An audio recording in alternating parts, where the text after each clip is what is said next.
श्री राधे मित्रों। अभी मैंने आपको मेरे पहले की वीडियो के अंदर बताया कि तंत्र मार्ग में जाने के नियम क्या क्या होते हैं। 4 नियम जो मैंने आपको बताया, उन्हीं नियमों को अपने को चलना है। और उसी वीडियो के अंदर मैंने आपको बताया था कि जो अपना शरीर होता है वो 5 तत्वों से मिलकर बनता है। वो 5 तत्व कौन कौन से होते हैं सभी को पता है कि वो 5 तत्व क्या क्या होते हैं। जैसे कि अपना सबसे पहला तत्व आता है धरती, पृथ्वी, फिर उसके बाद में वायु, अग्नि, आकाश और जल। ये 5 प्रकार के तत्व होते हैं जिनको मिला करके शरीर बनता है। अब मैंने आपको पहले की वीडियो के अंदर बताया था कि तंत्र मार्ग के अंदर जाने के जो 4 नियम है, उसके अलावा अपने को और क्या करना रहता है। उसके अलावा उसके आगे की जो पहली स्टेप अपनी होती है वो होती है अपना गुरु तत्व का निर्धारित करना और गुरु की बातें मानना या गुरु का आश्रय लेना। आश्रय लेना अर्थात गुरु अपने लिए या किसी भी साधक के लिए गुरु एक ऐसा तत्व होना चाहिए जो कि अपना आश्रय प्रदान कर सके अपने शिष्य को। अर्थात कि जिस प्रकार अपने माता पिता अपने बच्चों को लालन पालन पोषण करके बड़ा करते हैं, अपने पाँव पे खड़ा होने लायक बनाते हैं,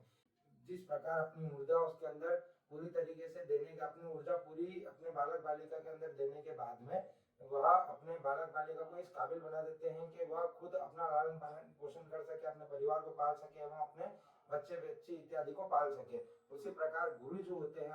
अपने जो साधक के गुरु होते हैं, तंत्र मार्ग के अंदर कोई गुरु होते हैं या फिर ऐसे अगर आध्यात्मिक मार्ग के अगर कोई गुरु होते हैं तो वो गुरु तत्व बहुत प्रधान होता है, जिसके कारण से हमें कोई भी प्रकार की साधना की पूर्ण सिद्धि प्राप्त हो सके। यदि अपने से कोई गलतियां, कोई अपराध या कुछ ऐसा करने या करवाने में आ जाता है जिसका बहुत बड़ा दोष लगता है, उसके अंदर अपने को गुरु ही अपने आश्रित होते हैं। बहुत सारे तंत्र शास्त्र इस बात का भी प्रमाण देते हैं कि किसी साधक को सिद्धि प्राप्त करने के लिए गुरु की आवश्यकता नहीं होती है, परंतु उस जगह पर अपने को अपना इष्ट, अपने आराध्य को इतना मानना, इतना समझना पड़ता है कि वही अपने गुरु बन जाए। या अपन उनसे यह डिमांड कर सकते हैं कि आप ही हमको हमारे गुरु प्रदान करें। जिस प्रकार की एक बात कही गई है जो कि आपने अधिकतर बहुत सारे महामुनि ऋषियों और संतों से सुना होगा कि बिनु हरि कृपा मिले न कोई संता। जब तक भगवान की कृपा नहीं होती है तब तक ना ही संत का दर्शन होता है और ना ही कोई संत का आश्रय मिलता है और ना ही कोई गुरु का आश्रय मिलता है। इसलिए आपको तात्विक दर्शन के लिए सबसे पहले साधक को सीढ़ी, ये नियमों का पालन करने के बाद में सबसे पहली सीढ़ी जो है वह है तात्विक दर्शन। गुरु या इष्ट दोनों में से किसी भी एक जने को या दोनों को इतना प्रबल और इतना अच्छा मानना कि जिसके कारण से आपकी सिद्धियों के अंदर कोई बाधक या कोई बाधाएं उत्पन्न ना हो सके। तात्विक दर्शन के बाद में आपको गुरु मानना या अपना इष्ट मानना इतना आसान नहीं होता है। गुरु मानना या गुरु से गुरु मंत्र की प्राप्ति करना उतना ही ज्यादा आपके लिए डिफिकल्ट होगा या उतना ही ज्यादा परीक्षाओं से भरा होगा, जितना ज्यादा कि आप कोई एक संयम या कोई नियम पालते हैं आपके जीवन में दिनचर्या के अंदर। जिस प्रकार से कोई एक नया व्यक्ति जब चलना स्टार्ट करता है या कोई नया बालक या बालिका जब अपने पैरों के ऊपर चलना चालू करते हैं तो उनको बहुत सारी ठोकरें ना होने के बावजूद भी अगर सड़क एकदम प्लेन हो, सीधी सड़क हो, घर के अंदर भी चलते तो भी अपन बच्चे कदम डगमगा के गिर जाते हैं। उसी प्रकार से गुरु की दी हुई मंत्रों को उच्चारण करने में या गुरु के द्वारा दिए गए या बताए गए ध्यान करने में या इष्ट को पूजने में भी अपने से स्टार्टिंग में बहुत सारी गलतियां होती है। और उसी को ठीक करने के लिए आपको आपके अंतःकरण को शुद्ध करना आवश्यक है, जिसकी मैंने आपको 4 स्टेप या 4 सीढ़ियां जो होती है वो मैंने आपको पहले की वीडियो के अंदर बताई गई है। कृपया उन सभी नियमों का पालन करते हुए ही आप आगे इस तंत्र साधना के अंदर या तांत्रिक चीजों के अंदर या तांत्रिक उपलब्धियों के लिए, सिद्धि प्राप्त करने के लिए आगे बढ़े। यदि कोई साधारण व्यक्ति भी इन 4 नियमों को अपने जीवन के अंदर उतारता है तो वह भी भगवत प्राप्ति की ओर अग्रसर होता है। उन 4 नियमों का पालन करने से आपके अंदर एक निष्काम कर्मों का एक पेड़ उत्पन्न होता है जिसका कि फल प्राप्त होता है। कभी भी कोई भी कर्म, कभी भी अच्छा कर्म या बुरा कर्म कभी भी निष्काम नहीं होता है, उसका कुछ ना कुछ आपको फल अवश्य मिलता है।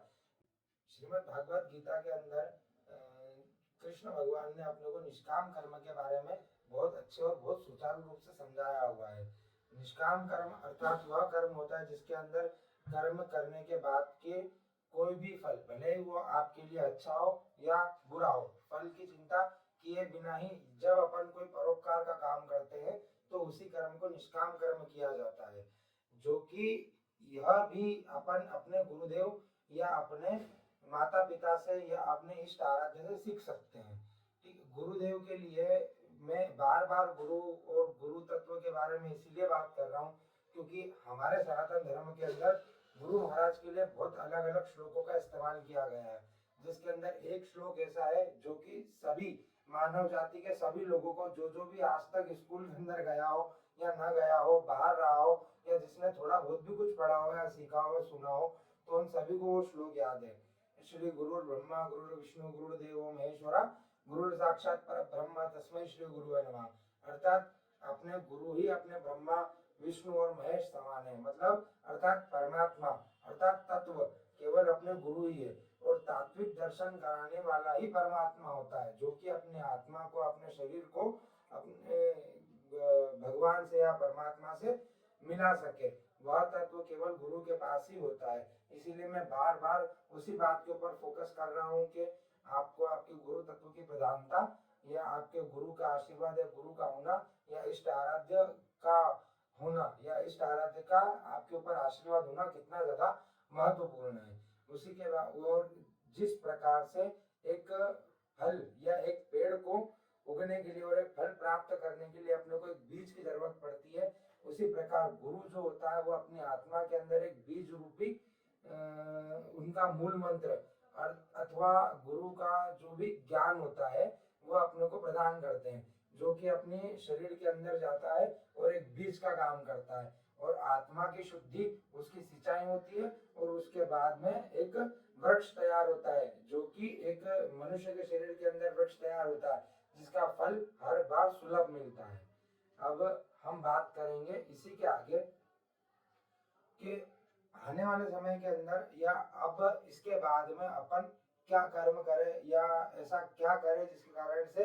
तंत्र साधना में या किसी भी प्रकार की कोई साधना के अंदर आपने को कोई विघ्न ना आए। सबसे पहला आपको आपके मन के अंदर परोपकार की भावना रखनी है एवं अपने अंतर मन को, अपनी आत्मा को और अपने शरीर को बाहरी आडंबरी परंपराओं से अपने को बचाना है। अब मैंने आपको यहाँ पे आडंबरी परंपराएं इसलिए बोली है क्योंकि अभी फिलहाल में इस समय सनातन संस्कृति और सनातनियों के घर के अंदर ऐसी कुछ फालतू की ही परंपराएं चल रही है जिनको मानना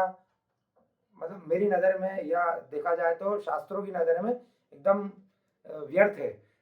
अपने को उन सब चीज़ों से बचना है, अपने को स्वयंभू वर्तमान में रहना है। केवल वर्तमान अर्थात वर्तमान में केवल प्रेजेंट लाइफ जीना, ये वाली बात नहीं होती है। वर्तमान अर्थात वो होता है कि अंतर्मुखी बनना है। बाहिर्मुखी तो लोग होते हैं जो कि आडंबर फैला कर अपनी अपनी नई नई धारणाएं, नई नई परंपराएं चालू कर देते हैं। बहुत से लोगों का आपने देखा होगा जो काले कपड़े, जिनको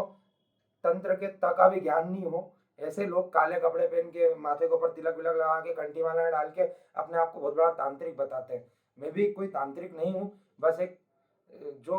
ज्ञान मेरे पास है वही आप लोगों के सामने मैं साझा कर रहा हूँ इसी ज्ञान को कि बाहरी आडंबरों से बचना है, अंतर्मुखी बनना है। जितना आप अंतर्मुखी होंगे, जितना आप स्वयं के ऊपर ध्यान देंगे, जितना आप भगवान के नाम का चिंतन करेंगे, उतना ही आपकी साधना के अंदर आपको यह सब चीजें मदद करेगी और सिद्धि प्राप्त करना आपके लिए बहुत आसान हो जाएगा। अब इसी प्रकार की अधिक जानकारियों के लिए हमारे साथ जुड़े रहिए। हरि हर।